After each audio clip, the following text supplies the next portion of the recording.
I mean, you look at Smith and Murray, and they're playing. They're kind of in the same road, just in different lanes. Yeah.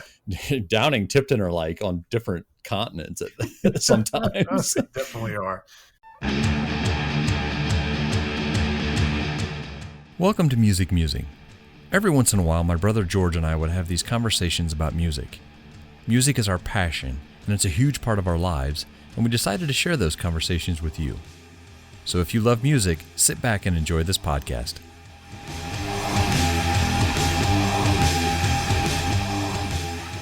Okay, welcome back to Music Musing. I don't have my brother on the line tonight. I do have a sort of co-host for the night. George is on a short hiatus, so I asked Pete Pardo from Tranquility.org to come on and join me tonight. How you doing, Pete? Surprise, surprise, I'm back. I'm doing good, Craig. How are you? Oh, great. We love having you on. It's been a while. I know we've all been so busy doing all sorts of other things, but you picked a great topic for me to come back with today. So, I did. Here.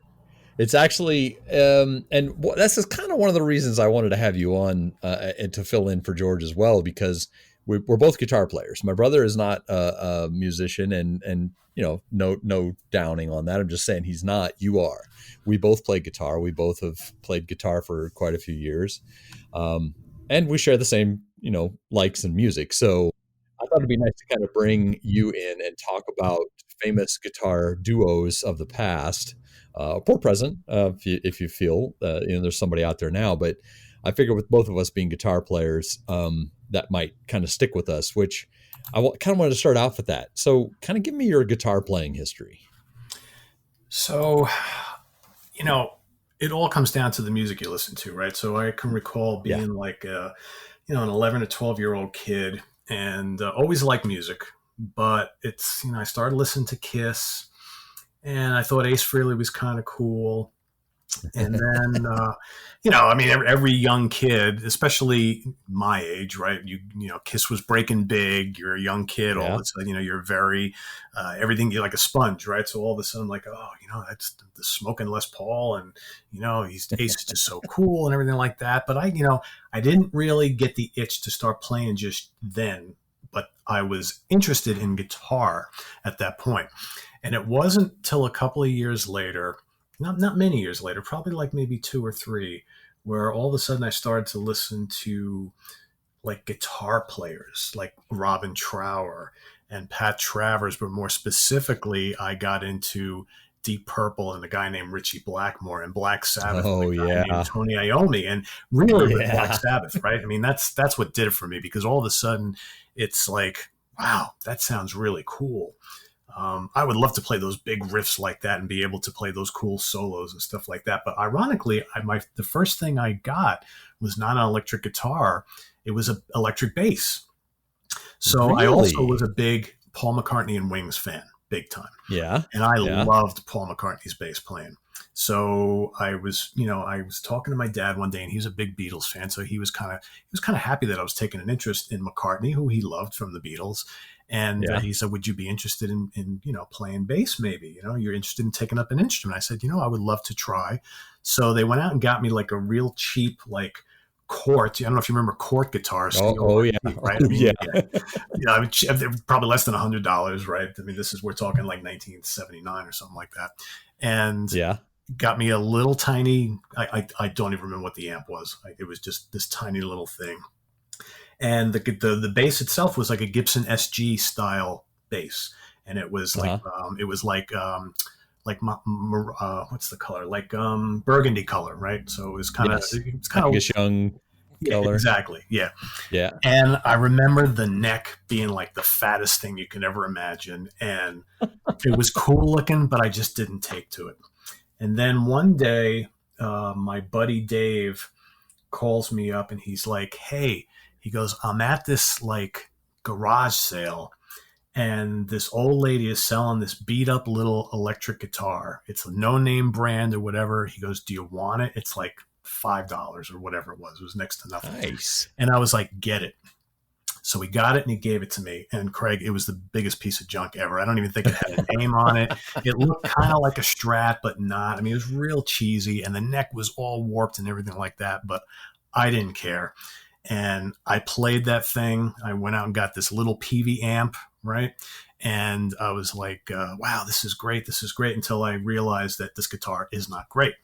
So my parents said, well, if you're really serious about this, why don't we take you to a music store and we'll help you with the down payment on a decent guitar, as long as you agree to take lessons, and then, put it on layaway, and you can pay the rest off with your allowance or whatever money you make from mowing grass for Yeah. people and all that kind of stuff, right? So I went to one of the local guitar shops, and I saw a hot pink BC Rich son of a bitch New Jersey series electric guitar with Oh Marzio my. pickups, and it was like maybe $300, if that. I mean, Yeah. this is 1982 or something like that.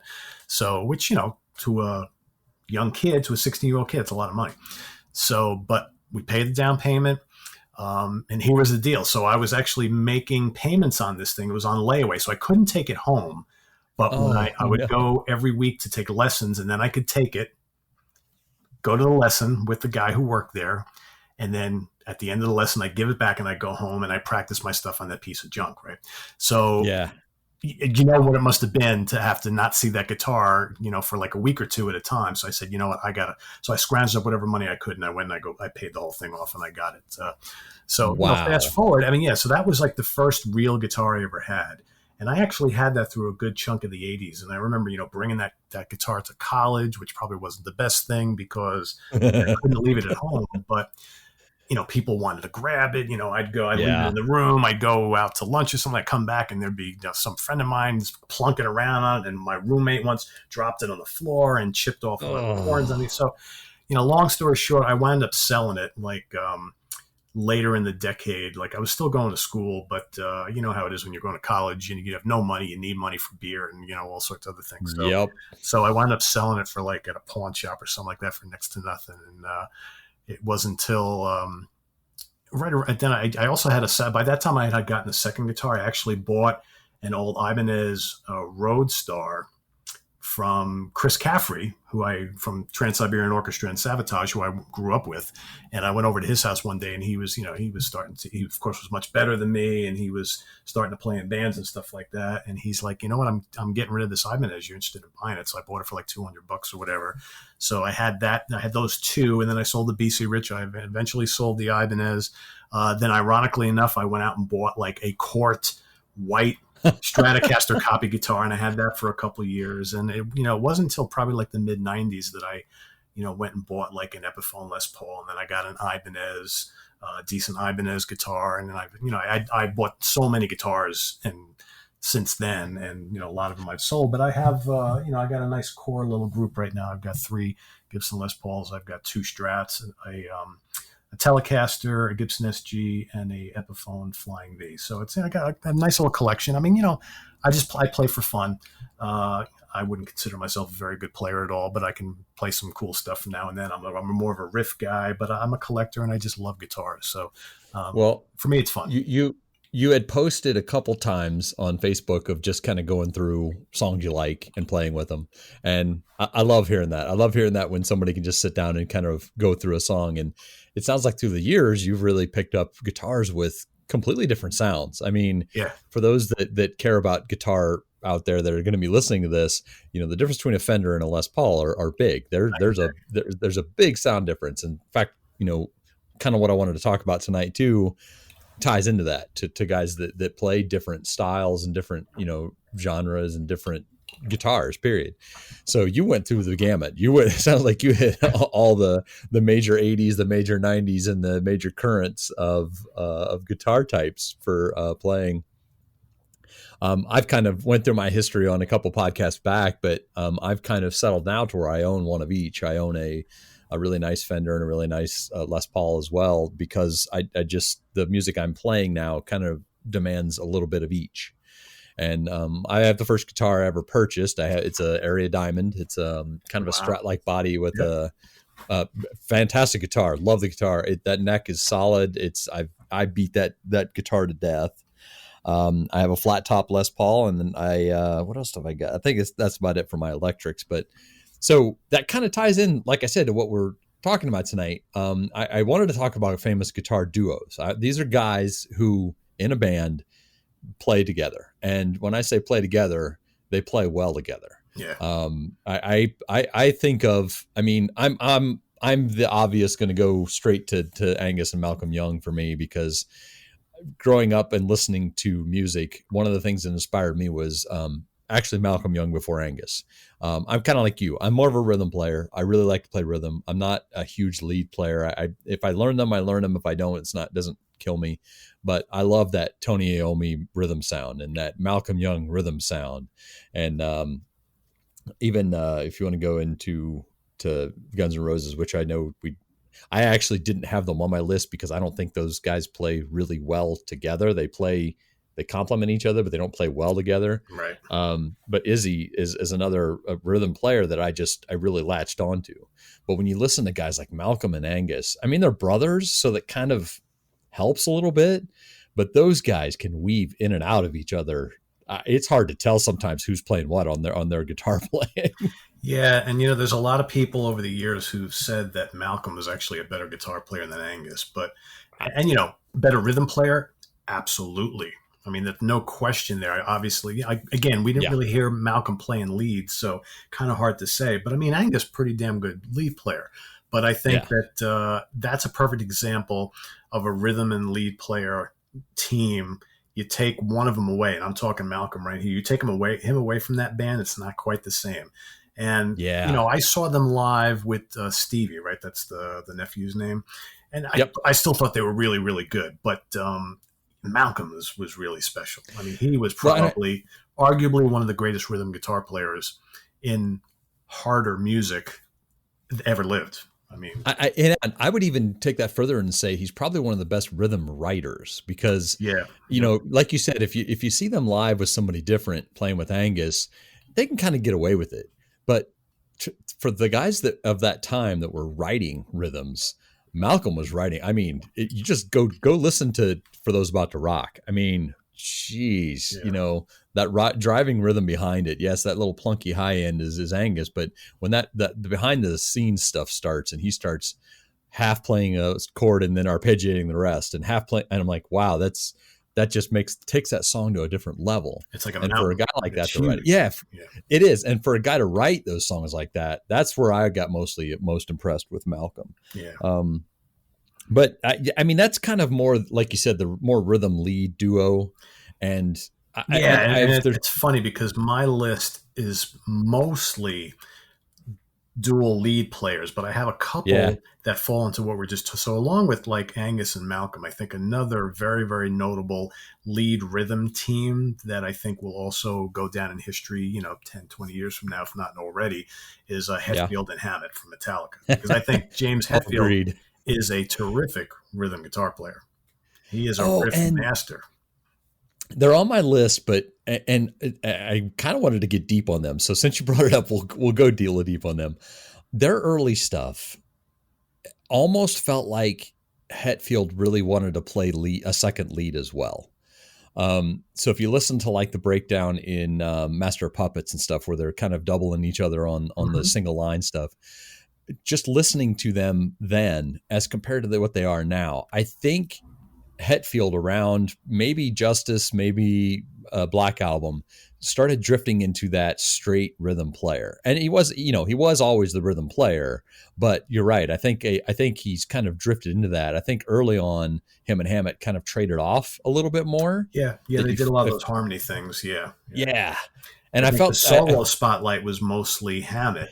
And it wasn't until really the Black Album where you started to hear solos from Hetfield. But honestly, they really didn't give him anything exciting to do. Not that the solos are bad by any means, but it's like, and you know what? There's a lot of people who crap all over Hammett. I mean, I honestly don't know a lot of people that I know who are into like metal and stuff. A lot of people really are down on him as like kind of like a one-dimensional player, and probably would have liked to have heard more from Hetfield on as far as like solos go. But I don't know. Personally, I think those first 4 albums, there's plenty of really good Hammett lead. Oh yeah. So I never had an issue with him, to be honest. I don't think I would have either. I think you saying that kind of shocks me a little bit. I mean, I know you're more into the scene than George and I both are, as far as you do a lot of reviews, you listen to a lot of music, for that reason, and you listen to what people say about music out there. And I think that is kind of a shock to me, to know that they really kind of down Kirk Hammett for not for his leads. I would never have guessed that. Yeah, a lot of people, I've heard this for years, think he's very one-dimensional. They think he relies way too much on the wah-wah pedal. Yeah, And for someone I have heard who that. studied with Satriani, a lot of people like, what happened? Where is that? I've even heard people say this, and I find it kind of unbelievable. I've heard a lot of people say that most of the leads on Kill 'Em All, the first album, are actually Mustaine, and I don't believe that at all. There are people who say that, and quite frankly, I think some of Kirk's best leads are on that first album, especially the first two, for me. Yeah, agreed. You know what? I don't think he's a bad player. I mean, I don't either. He's not as exciting as some other guys that we're going to talk about today. And I even heard a couple people recently say, because he has Peter Green's old Greenie guitar, the Gibson Les Paul, which is worth a lot of money. And there are people who moan about the fact that, a guy like Kirk Hammett has that guitar. Someone else should own that guitar. It's like, well, you know what? He paid the money for it. It's like, he's got it. He's going to love it forever, because he's a guitar collector, just like a lot of people. So whatever. Well, but I think maybe he falls into something that might come up later on too. He kind of falls into something that his leads fit where he was. I mean, whether he could do Satriani or any of those type of guys at that point in time that were the big G3 or whatever they were, if he could do that, great. But maybe the music he's playing with denotes what he's doing. I mean, maybe it kind of shapes. Were not made for 3-minute long guitar solos. I mean, that's just the way it is. Yeah. So I think I was looking at my list to see if anybody else kind of fit in with that thought process as well.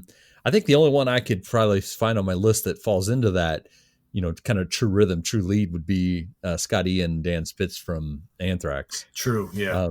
Yeah. Ian's definitely made a craft out of being a rhythm player, and made a very good craft out of it as well.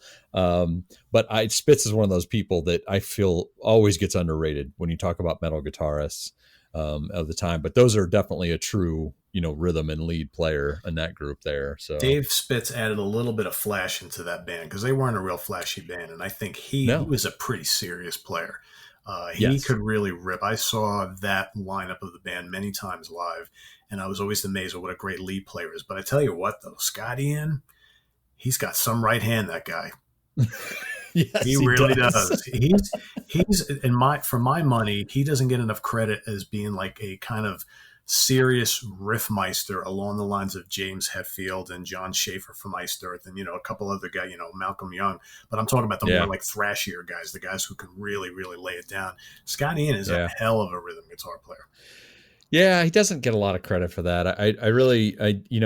He's a visual. His look has been kind of one of the lead looks of that band from the get go. Yep. And kind of the outspoken, out in the front guy. I think that gets overlooked quite a bit. So, well, let's go to the other route. What's a good group of guys, or good two guys that are lead guys that didn't fight or didn't cause fights in the band?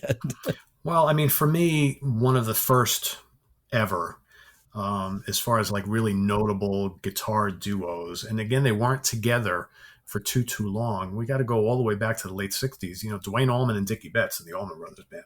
Oh, I mean, they're like one of the, if not the first, kind of guitar duos who kind of did that kind of those harmony leads and all that kind of stuff that really worked off of each other.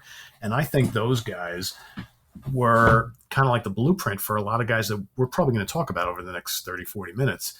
And I think, you had Duane, who got all the notoriety of the two. But I think when you kind of look back at Dickie Betts after Duane passed away, Dickie did really well for himself and really came into his own as a fine guitar player, even though he was a little bit overshadowed by Duane early on. But if you listen to a lot of those, those first couple Allman Brothers albums, and specifically the Live at the Fillmore, the live album, The both of them play some pretty spectacular stuff there, and they worked so well off each other. And you can actually listen, and you can tell like which one's playing. Their styles were just different enough. Dwayne was always playing the Les Paul, and Dwayne did most of the slide guitar. Dickie played an SG, so you can, at the time, although once Dwayne passed away, Dickie went to mostly Les Pauls and specifically Gold Top. Yeah. And but you could tell them apart, pretty much. But that was kind of like the start of it all. And before we like move on to other people, it's like look at the Allman Brothers in general. So after Dwayne died, Dickie did it by himself for a few years, and then he had various other guys coming in and out of the band. They broke up for a while. They got back together in 1999. Warren Haynes comes into the band to form this new partnership with Dickie Betts. They do amazing stuff. Dickie leaves the band a couple years later. In comes Derek Trucks, this young guitar phenom, one of the most amazing slide player since Dwayne on the SG. Then him and Warren formed this partnership. So that band has just had some superb guitar duos throughout their history that I think, in my mind, I don't know if it's ever been equaled. Especially in like more rock style music, Yeah, and they're on my list as well. And I think you're right. I think if you couldn't tell their playing styles apart, you had to listen really close for their tones to be different, because their tones were amazing. Oh my gosh, to listen to Dwayne Allman's sound when he goes into a lead is that's the tone I look for when I go for a light lead where I'm not playing like metal. Right. That's the tone I look for. Those guys' tone, both when they were together early, were amazing. And I think you're right. I think if you look at them, and I'm not jumping off them yet, but if you look at them and like the Leonard Skinner, is that Collins? Was for Leonard Skinner? Oh yeah, for Gary Rossington and Alan Collins. Yeah. If you look at those two guys, and kind of in comparison to the Allman Brothers, and at the time, those Southern rock guys had some amazing solos. Oh yeah, and mixed those solos together. You had the three. I mean, you had three guitarists in Skinner at one point. You had three guitarists in the Outlaws. You had three guitarists in Molly Hatchet, and all those cats could play big time. Yeah, and they riffed off each other. It wasn't like they one of them had to stand up in the spotlight and outdo the other. Right. They weaved. I actually got to see Washington and Collins together, early '90s, late '80s, early '90s at some point in a outside concert in Zephyr Hills, Florida. George and I were there, I think, at some point. Well, he might have been in the tent at the time, but I got to see them play, and they don't even look at each other. They know where they are all the time. And that's kind of the one thing I like about talking about duos, about people that are that play in bands together and spend their lives together and write songs and play songs live. They get to feel each other. They get to feel where they are in the songs, and they don't even have to look a lot of times, and they know exactly where they are. And I think, like you said, the Allman Brothers have put together two people throughout history that have just been, key and right on top of each other, know exactly what they're doing, and be able to mix really well throughout history. So, yeah. And that's, like I said, not to get off them too quick, but moving to Leonard Skinner, you mentioned that they had three for a while, but those two guys on some of those earlier albums, before Van Zandt passed away, and just, wow, some of the leads when you listen to them, and and they're actually a little harder to hear the differences between the two playing.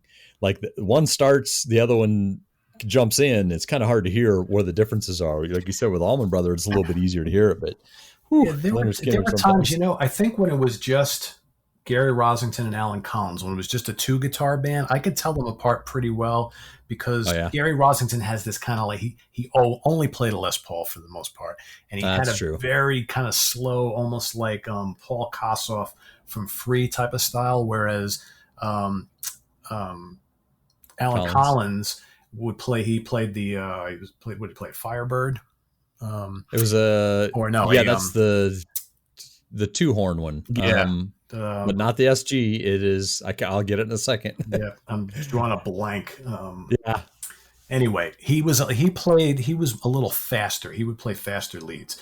But then, when Ed King joined the band, you had the three of them, and then Ed King left, and then you had Steve Gaines join the band, and he was a Strat guy, so he was in the band right before the plane crash with that final album, and he also died in the plane crash, and he was a totally different player than the other two.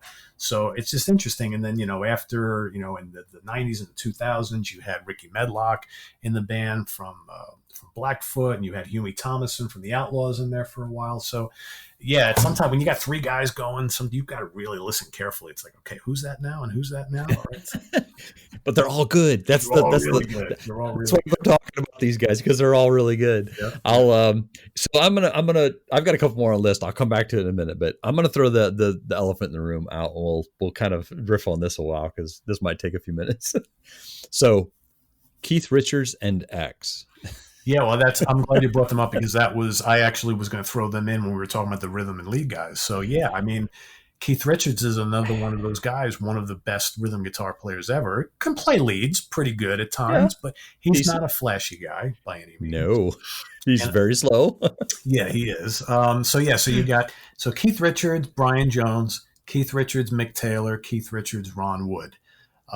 I will tell you what my favorite duo is out of all of them. I know a lot of people may say Ron Wood, because that's the longest team right there. Yeah. Decades and decades. But man, Keith Richards and Mick Taylor for me in that 5-year period. That's where I was going to say too. That's my favorite as well. You're right. Everybody kind of goes for the Ron Wood because of the, I don't want to say popularity, but because they equally had, popular songs come out of both those camps. But I think Mick Taylor was a true lead player. I don't think Ron Wood was I don't think Ron Wood, he was one of those people that he played the lead because he needed to. Yeah. I mean, I'm not putting him down. I'm not saying he was bad. I'm just saying that, when you compare him to people like Mick Taylor, or to like any of those, four guys we talked about before, the original guys for Allman Brothers or Leonard Skinner, he just doesn't hold the same flame that Mick Taylor does. Well, Mick Taylor's a virtuoso. Mick Taylor came from the Blues Breakers, right? From John Mayall's Blues Breakers. Mick Taylor is a professional guitar player, whereas Ron Wood is, he played in the Faces. He played with bass with Jeff Beck. He's just like a Scotch and beer guzzling, have fun playing guitar guy. And that's good, because you know what? That's what the Stones were. That's what the Stones are. I mean, I think Mick Taylor brought some real professionalism and kind of flash and pizzazz to the Stones music. And you look at those albums he appeared on, like Sticky Fingers, Exile on Main Street. I mean, those are, and a couple more, most people look at those as probably the greatest Rolling Stones albums ever. And one of the reasons why, or, one of the many reasons why, is you had Mick Taylor in the band. Yeah. Who brought a different element to that group. Right. But a good point on that is he didn't change the group. He brought a different element, but he didn't drift them away. Like, there's a lot of times where you bring another guitar player in to a duo, or even, if you've got a single guitar player and you bring the second one in, you'll get a different sound. You'll get almost a different way of writing, or a different way of putting music down. And I think these Stones, through swapping out, still stayed true to who they were. They stayed true to the music they made. Mm-hmm. Yeah. If you look at some of them, with Brian Jones, I hate to, overlook him, but, some of the more famous riffs came out of his playing, at the time. Painted Black and stuff like that are just, iconic. You're going to know those. But you look at, like you said, half the stuff off Sticky Fingers was it probably half the stuff off there was at least on the Billboard charts at some point. Yeah, and considered some of the best Stones songs of all time. Yeah. Brian Jones is an interesting character, because he's almost like this mythological figure in rock history, right? And I think that when I think of Brian Jones, and I just wonder if a lot of people think this way too, he was more like your prototypical late 60s rock star who was always going to die young. He had a bigger than life personality. He helped shape a lot of the music of those, early Rolling Stones album, and wrote a lot of the songs. But I never looked at Brian Jones as like this supreme musician, right? I mean, he could play a lot of different, instruments but I look back on Brian Jones as like, okay, Brian Jones, the rock star, Brian Jones, the personality, Brian Jones, the wild and crazy guy, but like Brian Jones, like the amazing guitar player, I never saw that. you know? No, I would have seen him about half a step up from Keith Richards. Yeah. I, Yeah. I, I would say that he was rhythm plus, Yeah. just kind of like Keith Richards was. Yeah. So yeah, I think it was the persona, and you talk about guys like that. When I think of his persona and the way you just described it, I think of like Bonham. I think of that reminds me of how Bonham was. He was an amazing player. He kind of did what he did, but he was the rock star. He was living that dream, and he was going to burn out pretty quick. You could see that Yeah. Yeah. happening. Yep. So yeah, like I said, I kind of wanted to get that elephant out of the room because I know that they make a lot of good music. Don't get me wrong. The Stones have made a lot of very noticeable guitar riffs, very noticeable rhythms, very noticeable leads. But the other elephant that I've got in the room, which I know, hopefully you'll talk more about this because I know only a little bit of what I read, because I knew these two guys played together, but I honestly thought these two guys had played together for a lot longer than what they did. So Beck and Page. Yeah. Very briefly, actually. Very briefly.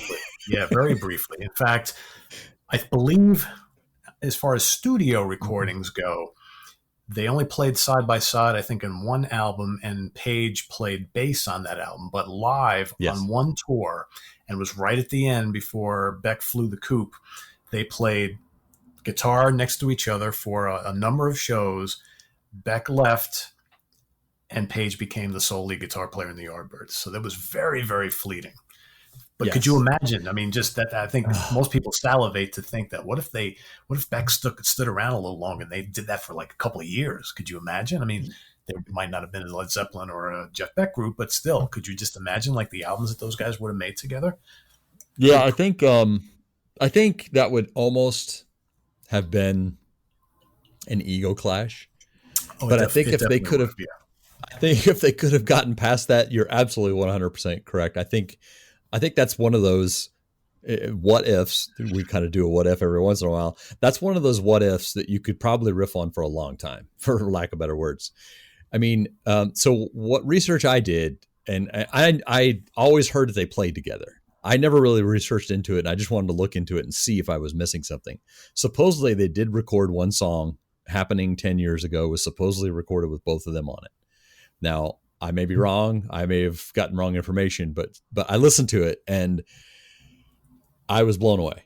And so if it wasn't them, well, kudos to whoever it was. But supposedly that song was the only studio recording by them, and I listened to it and it was amazing. And you're right. I couldn't imagine those two guys putting their heads together and having a band, to put their thoughts and processes into and put music out. That would just have been amazing, just utterly amazing. I mean, the truth is they both left the Yardbirds and, the Jeff Beck group and Led Zeppelin, and arguably both bands are really, really similar.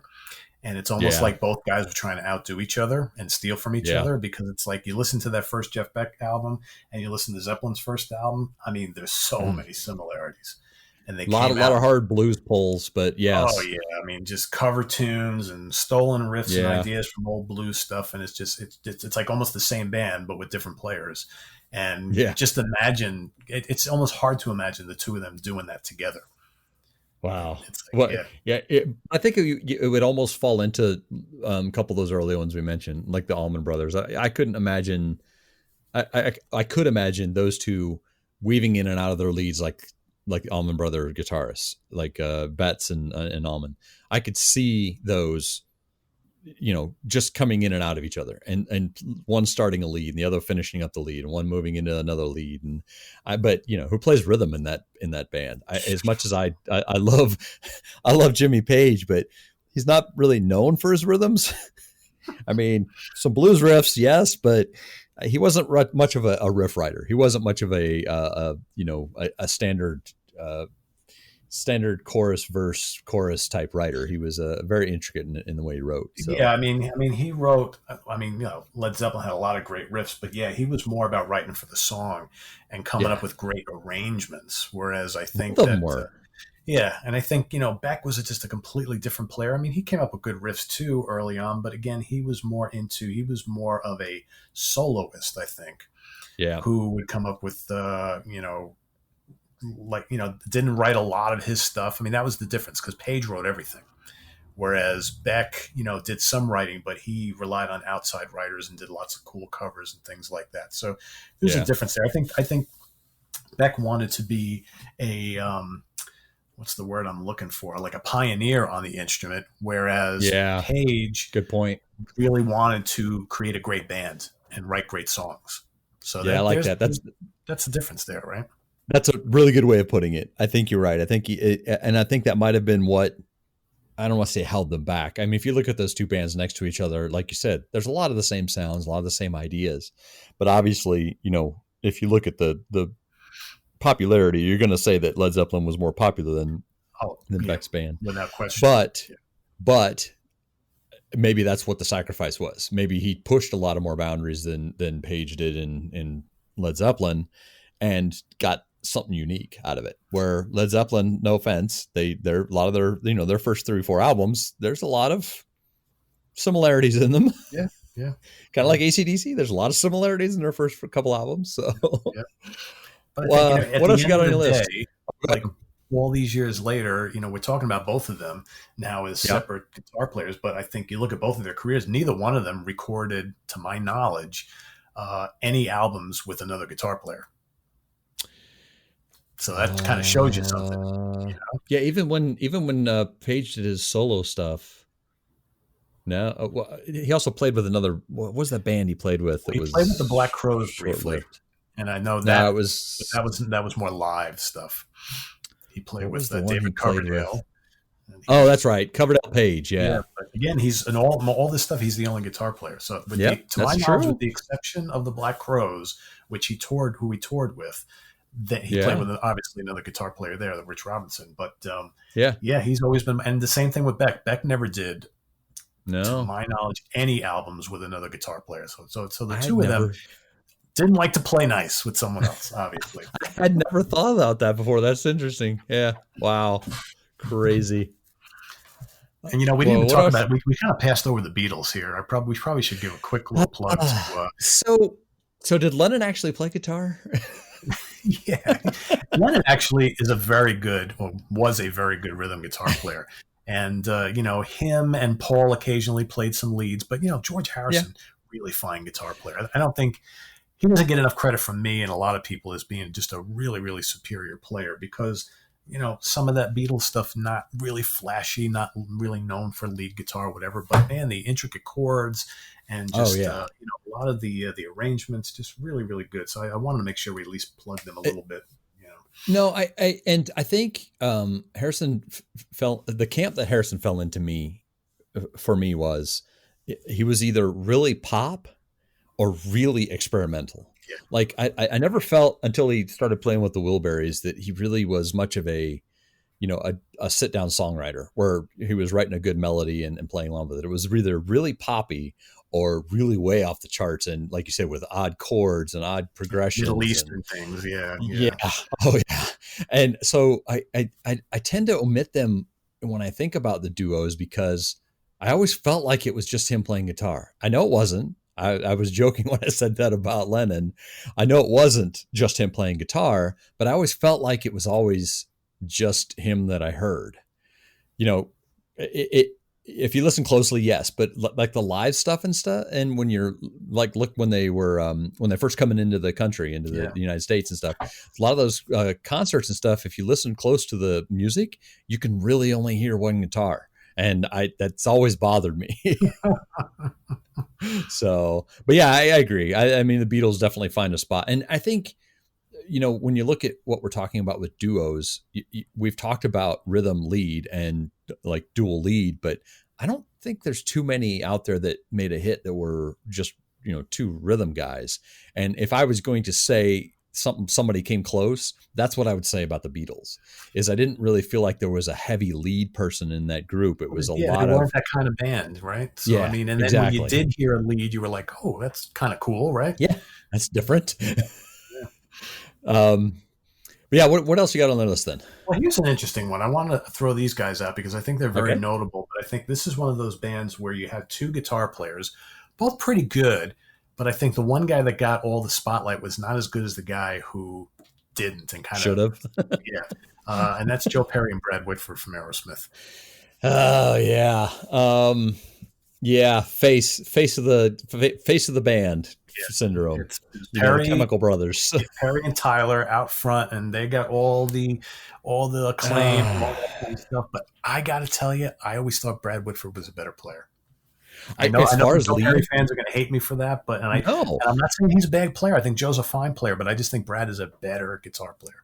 agreed. And if you're talking about technically, I would 100% agree. I think that he was more able to put songs together. Like if you listen to some of the stuff that he co-wrote, and you know, like if you look back at their albums, look at the stuff that Perry wrote, and the one that he the other guy, I'm blank on. You just said his name. Oh, Tyler, yeah. Yeah, if you look back at what the separation between those two, you can tell the difference in the songs. Like I can tell which one wrote which, and you're right. He gets such well, but again, it's that front. It's the face of the band. Yeah. You got those two guys up there that are standing next to each other all the time. Yeah, and Whitford's in the back just playing his riffs and stuff like that. But man, it's when you listen to some of those albums and you watch like some of the old footage, whenever he would come up and play like a solo or something, I always thought that Brad was a little bit better. And then if you listen to some of the stuff like the Brad Whitford and Derek St. Holmes from Ted Nugent, they did the Whitford St. Holmes album right around the late 70s, early 80s. Oh, there you can hear Brad Whitford, just him, and it's like, wow. He's really damn good. I forgot about. I'm about to go revisit that. I haven't listened to that in a long time. That's a good album. Yeah. Did Nugent play on those? What's that? Did he play on those? Did Nugent play on those? No. It's just Derek St. Holmes who played rhythm guitar and sang on those early Nugent albums, and Brad Whitford. So yeah, it's wow, terrific stuff. That's impressive. I'm about to go back and listen to that stuff. What else you got? What else are you hanging out on your list there? Well, I mean, I have to talk about Thin Lizzy here, so I got to talk about Brian Robertson and Scott Gorham. You got to, because I think they kind of helped revolutionize. They weren't the first to do it, but they revolutionized that kind of like twin harmony guitar thing. Yeah, and that was what we were talking about with Metallica. Yeah, I mean that's so many bands, Iron Maiden, Metallica, so many bands kind of learned so much of how to do that from the guys in Thin Lizzy. So you got to mention them. And if we're going to mention Thin Lizzy, we got to mention Wishbone Ash. So you had Andy Powell and Ted Turner, who probably along with the Allman Brothers, are the bands who started that whole twin harmony lead thing, right? So that's really important. Thin Lizzy did a lot of that. Now that I'm thinking back at their music. Yeah, that was the basis of their sound. You know the Thin Lizzy sound because you heard that and it was just magical. It was just really magical. And they kind of weaved all of their songs to include those harmony guitar lines in there. Now I know what my next running mix is going to be. Thin Lizzy. Nothing wrong with that. It's funny though. You mentioned Maiden a few seconds ago, and that's two guys I wanted to bring up as well. Was Murray and Adrian Smith, and kind of trading off licks guys there, and both good rhythm players. I don't know which one I would consider to be lead or which one I'd consider to be rhythm on that duo. You know what? They're both really good at both.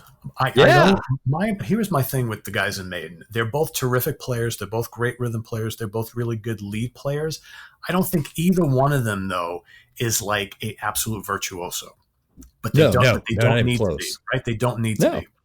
And it's like Angus and Malcolm. Exactly. But both really fine at what they do, and they have a sound, they have a style, they work well together. It's kind of like Glenn Tipton and KK Downing from Judas Priest. It's very similar. Just going to say that too. Well, we have to talk about them all together, right? I mean, that's those four guys, make up the guitar duos in those two huge bands that were out at the same time. And I think I know when I was growing up, you always talked about each pair together. And I think out of the four of them, I think Tipton's probably the most talented of the four. And I think, it's interesting if you look at them side by side, like Murray and Smith sound very different from each other. Yeah. But together, big difference. They work well together. And the same thing with Tipton and Downing. Tipton is the more fluid kind of virtuoso player, whereas Downing, his big hero was Jimi Hendrix. Downing was always like, doing stuff with the whammy bar and the wah-wah pedal and just more of like a kind of a frenzied, wild style, whereas Tipton was a little more kind of polished and a little more on the virtuoso side, I always thought. But I together, no, work out. and I would agree. Those two guys were pretty far apart from each other. How did Yeah. that band ever work? I don't know. And it's funny, if you read KK Downing's recent book, I mean, they didn't get along at all. He really didn't. Oh, He really really? didn't. He really didn't like Glenn at all. So it's like, how did they make it work all those years? And after you brought that up, I kind of thought about their styles, and man, they are quite different in their playing styles. I mean, you look at Smith and Murray, and they're playing, they're kind of in the same road, just in different lanes. Yeah. Downing, Tipton are like on different continents sometimes. They definitely are. Yeah, I'm gonna have to go back and man. All this is gonna do is just make me go back and listen to. At least I have a good running mixes for the next 2 weeks now. A couple odd ones for me. Like I recently went back and revisited the Smashing Pumpkins, just for the first 3 albums, and to listen to Billy Corgan and James Iha play and hear where Corgan started and where they got to by the time Melancholy came out. They were a lot. They didn't gel very well in the first 2 albums, but their sounds were amazing. I mean, for that grunge sound, they were the ones that kind of carried that guitar sound through their first 3 albums. If you listen to a lot of Pearl Jam, their playing style is almost the same, but their sound changed a lot between the 10 and I think Versus was next. But revisiting Smashing Pumpkins, and I know you're not much on the grunge era stuff, but if you listen to the early stuff by Smashing Pumpkins and listen to their first 3 or 4 albums and kind of hear how they progress, Corgan becomes a much better rhythm / lead player throughout the first couple albums, and it really starts to come together towards Melancholy. So yeah, I will say, because I was listening to them for for those first few albums, because I most of the stuff that was coming out, I jumped on just like everybody else did. I didn't last well with me, or last long, I should say. But yeah, I will say by their 3rd album, I remember thinking, okay, either they got a really good producer, because they definitely sound better. They got better at putting together riffs, because some of those riffs were huge. I mean, it's like all of a sudden, man, they discovered that distortion and fuzz is your friend, and just larger than life guitar riffs. And it's whether I really like their music or not, that's kind of debatable. But man, when they just kicked in and let it all hang out, there was some big sounding songs on that album. Yeah, I think the big sounding songs really stood out as well. And re-listening to them again, I think some of the lighter stuff that they had early mixed really well, but the lighter stuff they tried doing later, it was okay. But I think Billy was almost trying to overcompensate for what he had lacked in the first couple albums. Right. But when they were playing heavy stuff, man, their mix was amazing, and a little too close on the tones for me to kind of pick it out too sometimes. But yeah, just a great mix for me as far as sound. What else you got on the list? Well, I want to throw Megadeth out there, because they've had lots of great guitar duos, right? Like the Rolling Stones of the 90s. Basically, it's like, so you got Keith Richards in X, and here you got Dave Mustaine in X. I mean, but exactly, some amazing players have come through that band, and he's worked so well with all of them. I mean, you got starting it off with Chris Poland on those first 2 albums, amazing player. Him and Mustaine totally gelled together, but that didn't last. Yep. And you got, my good friend and your friend Jeff Young comes in. Amazing album, right? They gel really well together. Oh, God, that album is classic. Oh, yeah. And then Marty Friedman comes in for like a handful of albums, and amazing. And there's, Chris Broderick and, Kiko Laureto, however he says his name. So you've had all these players, but I think the end result is that you've got a guy named Dave Mustaine who, can't keep guitar players, but when they're in the band, they do some amazing things together. And that's like a perfect example of, he gets guys in who can crank out some complex riffs and can blaze, playing lead guitars. And he's, Dave's a pretty damn good guitar player himself. So, and I think he's not afraid to bring someone into the band who's, probably a better guitar player than him. He knows he's really good, but he brings in guys who are who are shredders. And he's okay with that. Yeah. There's been some, come on. I mean, you look at all those Megadeth albums, and there's a lot of shredding guitar playing on a lot of them. I can't think of a bad album. Like when I think of Iron Maiden, there's an album here and there that I can't, like Power Slave. I think we've had this discussion. I can't listen to Power Slave anymore. I don't think there's a bad Megadeth album that I can think of at this point. I mean, like you said, he kind of adapts to the lead players he brings in. Not only does he adapt, but he ends up writing around them. Yep. And if you listen to even their early stuff, like off "Killing Is My Business," and the, you know, it sounded a lot like quote unquote Metallica ripoff, but it was still that sound that was coming up at that time. Yeah, There were bands that were, that were pioneering that sound, and he was one of them. But through the years, he has adapted to every lead that's come in there, and not, completely. The Megadeth sound is still there because he's singing it and he's kind of helping write it. But you're right, man. He's brought some amazing guitar players through that camp. Yeah, he has, and I think that bringing in a lot of these players helped him because obviously he came from Metallica, so the first Megadeth album and Metallica's first album, Kill 'Em All, they sound very similar. It's almost because obviously Dave was writing a lot of those riffs and things like that for both albums. So it wasn't until he started working with guys like Chris Poland and Jeff Young and Marty Friedman, where all of a sudden then Megadeth had their own sound. It was the Megadeth sound. It didn't sound like Metallica anymore. And I think that was very important for him to get that kind of new blood into the band to kind of help him along that path. Yeah, I would say the Jeff Young album, that was So Far So Good, right? Yeah. I would say that album was really kind of what put them in my limelight. Again, I kind of listened to them because I was listening to Metallica at the time, but I kind of shoved them off because it was like, 0.75 of Metallica, the sound.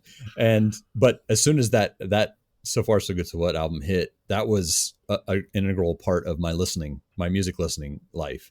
And to go through that album 7 or 8 times and then go, every time I revisit it, I'm never let down. I'm never let down an album when I revisit it. And I think you're right. I think that him bringing those guitar players kind of made him better and made that band better, period. Yeah. So, I only had one other one on my list, and I'm sure you've got a bunch. So I'll let you hit one more. What, you got anything else on yours? Well, I mean, we don't have to talk in depth about them. I just want to kind of list a couple because I think that they're pretty notable. There's Johnny Winter and Rick Derringer. They only worked together for a brief period of time, but I think they were fantastic together. Pat Travers and Pat Thrall, obviously, in the great Pat Travers band. And then 2 guys who don't get enough credit, but were magical together, were Dick Wagner and Steve Hunter, who worked together in the Alice Cooper band. Okay, Alice Cooper solo band. They did all the guitar solos on Aerosmith's Train Kept a Rollin', and they also worked. What? I didn't know that. Yep, they were in the studio next door or something like that, and stuff was going on with Joe Perry or whatever, and the producer didn't think that they were cutting the mustard, and they brought in Wagner and Hunter to finish that out. They also play Holy crap! I had no idea. There you see, little things you hear, right? I think both of them did some stuff on some Kiss records as well, and they also played with Lou Reed back in the classic early stuff of the 70s. So 2 really good guys, really great players. The only other, actually, I realized I had 2, but that's the other one's kind of another elephant in the room. It's Joe Walsh and Felder. Oh, I didn't even think of that. Yeah, I didn't even think of those 2 guys. Wow, that's a good one there. So I don't want to say completely different styles, but their styles are pretty far apart from each other. Oh yeah, they're pretty different. Yeah. But to mix them, I mean, as much as I hate hearing Hotel California again, if it comes on in the middle of the song, I'll wait for the solo. Because it's great, right? Yeah, and kind of go back to that Thin Lizzy thing you were talking about with trading off with the harmonics and the different, playing octaves and stuff. That solo, and you can tell the different styles of when they change. It's not like some of the Allman Brothers or some of the Leonard Skinner ones where they kind of flow in and out of each other. When one stops and the other one starts, you can tell that it's Walsh playing. You can tell that it's Felder playing when it's different. And both those guys, Walsh has made a solo career that just, I don't know about Walsh, man. He's out there. He's a little crazy, but those guys playing together in Eagles wrote some amazing solos. Even some of their more country sounding stuff had some really good stuff in it. Yeah. I will go out and say that Don Felder is probably one of the most underappreciated lead guitar players of all time. I mean, he is He's really good. I mean, listen to that solo in One of These Nights. That's all him. It's amazing. Oh yeah. And on the same token, I love Joe. I do. I think he's a fantastic guitar player. When he wants to be, he's a pretty good singer too. He can write some great songs. But you know what? I've been following him for so long. So much. He's got so much stuff that he's done in his career that's kind of goofballish. I Yes. always wish that Joe would have been a little more serious with some of the stuff that he put on record, and because a lot of his solo albums, there's some great stuff on them, and there's some real dreck on some of them too. And he's just, I don't know. I wish Joe was a little more serious with his music at times, and he contributed some great stuff to the Eagles. Don't get me wrong, but I'm more talking about solo stuff. I know his solo album is just really, really spotty, and I think he could have been, if he really wanted to, he could have been an absolutely terrific, like hard rock guitar hero if he wanted to.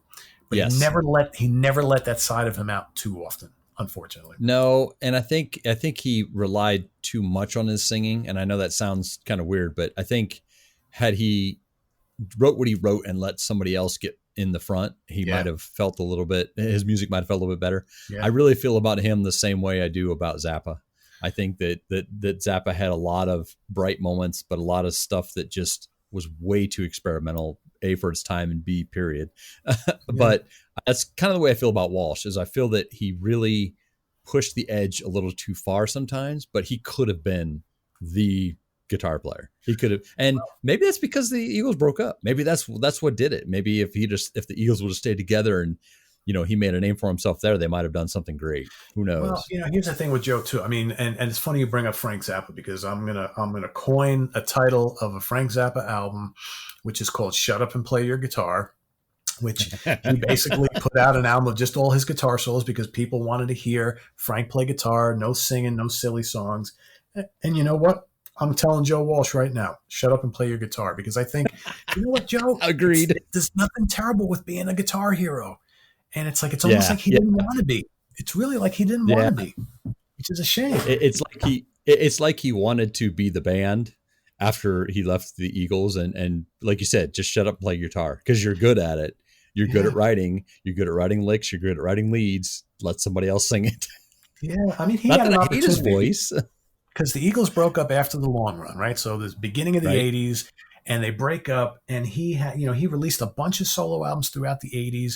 Most of them are just kind of like, they're okay, but there's a lot of really weird just stuff that doesn't work on him. And I know he had, drug and alcohol problems. He was messing around with Stevie Nicks, and the two of them in their, cocaine fueled whatever. Yeah. But you got to wonder though, a missed opportunity there. I know it's the times, and a lot of these rock stars they were going through those issues, but you got to think Joe could have been like a huge kind of, rock star, guitar god throughout the whole 80s. And he just didn't happen.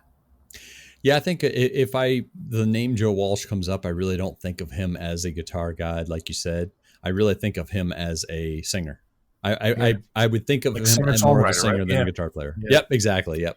But he's a terrific guitar player when he wants to. He is very underrated. Yeah. Both those guys in that band were underrated. Yeah. I had a honorable mention, which this might fall within your wheelhouse, but Skolnick and Eric Peterson from Testament. Oh yeah, hell yeah. Yeah, some of their lighter stuff, like the intros and stuff they did for some of their songs, just. To listen to those two guys play together, it's like they grew up together. That's the way I feel about their two guitar playing together on that one. I mean, Skolnick he's a badass. He is a really, really, really good player. But I will tell you, Peterson is damn good too. He lets Alex do a lot of the bulk of the leads. Because Alex is, he's that shredder kind of guy. Yep. Who, let me tell you something. Alex can play some jazz too. If you ever listen to the Alex Skolnick, I have heard. Yes, I have. He's amazing. Yeah, he is. But Eric is a really good player too. And Eric is the riff master of that duo without a doubt. Agreed. Yeah. So, Agreed. Yeah, that's a great team. My only honorable mention. You got two that I didn't think of. That's very good. Well, I got some good stories too. So. Do you have anything else on your list, or the only last one I wanted to throw out there? I'm not even sure if you listened to them more recent, but I gotta throw Opeth out there. So you got Michael Ackerfeld and Frederick Ackerson, two fantastic players, create some great riffs, but more importantly, they're able to do like the kind of like proggy, hard rock, folky, acoustic electric type of stuff. You know, they used to be a death metal band. Now Yeah. they're more like a 70s style heavy rock and prog band, and two amazing players. And, you know, again, more recent there, but I think that they will go down in history as being one of those really good duos, maybe a decade or so from now. So if we decide to have this conversation again in 10 years, Craig will ensure that they will rank higher on the list. Well, didn't one of them play with somebody else? Frederick Ackerson played with Arch Enemy briefly. Yes. Yeah. And there was it was some off. That was a band that, trying to think back. So they only had one album or two albums? Opeth had quite a few albums. No. I mean, the band that he, yeah. No, Arch Enemy's got a lot of albums. Do they? Yeah. In fact, the other one, they're also on my list too. So Michael Amott is the leader of Arch Enemy. He's also in Spiritual Beggars. And that band has always been a two-guitar band and a pretty terrific one as well. So early on, it was Michael and his brother Chris Amott who were the guitar duo. Then Frederick Ackerson came in, and right now it's Jeff Loomis, who used to play in Nevermore, is with in Arch Enemy right now. And he's a terrific player. So many of these. You know, we could talk all day about metal bands, like modern metal bands that have two terrific players. That's a whole other podcast right there. Well, but you do talk about that, and actually, that's a good segue into kind of a closing. Is what do you do? What is your site? What do you do for the site? What do you do on your YouTube, on your Facebook? Kind of give me where we can find you and what you do. Gotcha. Okay. Well, you know, first and foremost, kind of got my start in this about 20 years, actually more than 20 years ago, writing for Sea of Tranquility. So originally we were a print publication that wrote reviews and interviewed bands and all that kind of stuff. Mainly progressive rock and progressive metal. That's kind of how it all started. Then in 2001, we folded the print magazine. I took over the webzine, so we became strictly a webzine. So that's still going strong today. That's www.seaoftranquility.org. We have like 23,000 CD album reviews. Okay, we interview bands on there. We do live concert reviews. We do polls and editorials and all sorts of fun stuff. And that's been going on. It'll be 20 years on the webzine next year in 2021. Nice. But it'll be 6 years this September that I started the Sea of Tranquility YouTube channel. And originally that was just meant to be an extension of the website. And how I originally intended it was I would, you know, stuff that I would review on the website, I would actually then go on camera on the YouTube channel and I would talk about and show, you know, new CDs that we're reviewing, that we're listening to and all that kind of stuff. And then we started doing live concert reviews. We started doing interviews. We started doing like rants and top 10 songs and ranking albums. And now here we are, you know, 5.5 years later, we have 40,000 subscribers, 9 million views. I've got like, 1,000 videos on the channel, and it has become like, I never envisioned it to be this. And now like 90% of my time is spent on the YouTube channel and less on the website, because it's just, you know, it just has grown beyond my wildest dreams. And I'm going to jump in on top of you. It is good. I don't think I've seen, there's some bands that I don't know. There's some bands that you review or you do top 10, you know, songs or albums, and I don't know them, but it's still fun to listen to.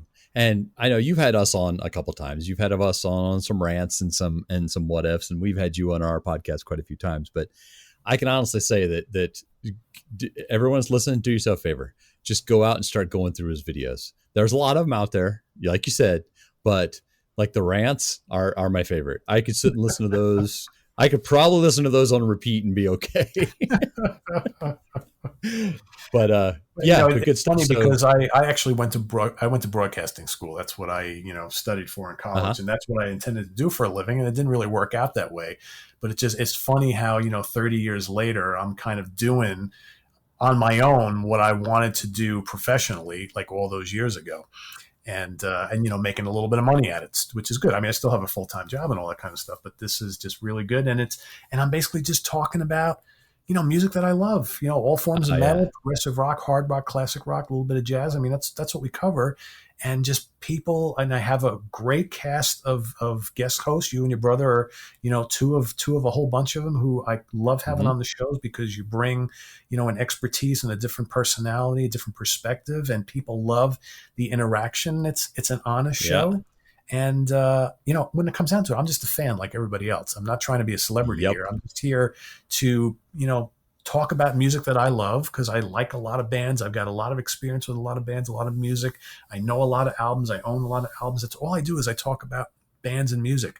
And it's not, to make me famous. It's more so people will then listen to what I have to say and go out and investigate the music I'm talking about, which hopefully puts some money in the pockets of the bands that are out there. Yeah. Making no money, right? And we got to help them. So it's just Yes. spreading the music and the love of music. That's why I do it. And it's also engaging. It's also engaging you. It's also reaching out and giving their opinions on what you've said. Right.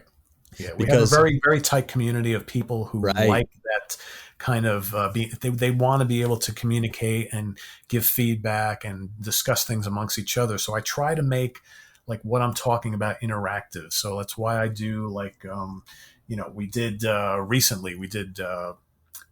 I did my favorite album of 1965 through 2019. I did every day. I did a different year. Right, and it was 55 days straight. And every day I would take a look at all the releases that came out in that year, and I would pick my favorite one of that year and a runner-up. And this was fun for me too because I'm going back and visiting all these years in classic, music, the 70s, the late 60s, the 80s, all this kind of stuff, and really made me think. And the way I set the show up is like, I'm going to tell you what my favorite release was of this year. Go do the research, look at all the releases, and I want everybody who's watching to go and tell me your favorite release of 1972 or your top 5 release or your top 10 or whatever. Yeah. And man, I would post a video in the morning, and I did this every morning for 55 straight days. Each day was a different year.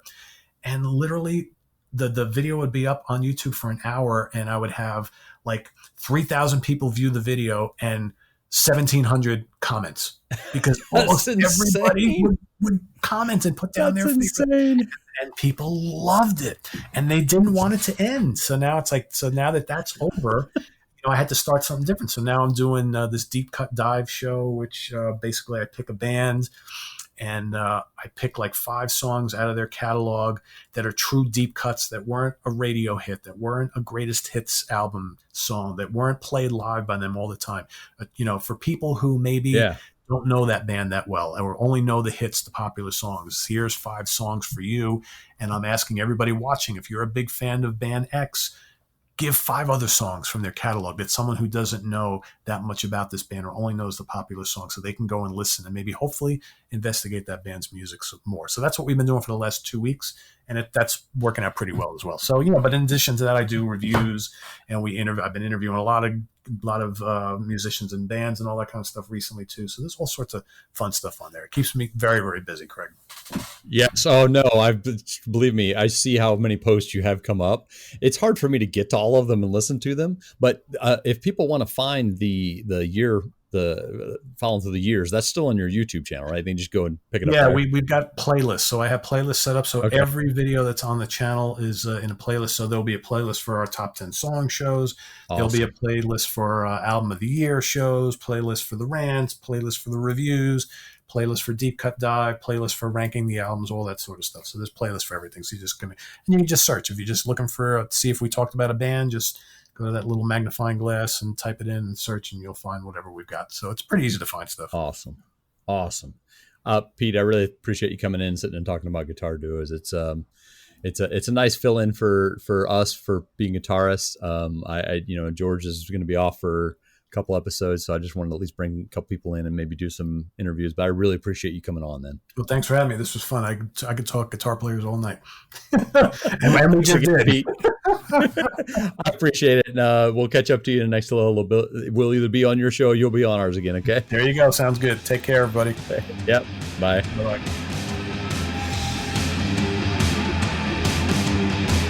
We want to talk to you about music, so reach out to us at MusicMusingFeedback@gmail.com. You can also find us on most social media sites by searching Music Musing or George or Craig Seibert, Sybert. And you can also find us on Twitter as MusicMusing_ as well. Thank you for listening to this Music Musing podcast.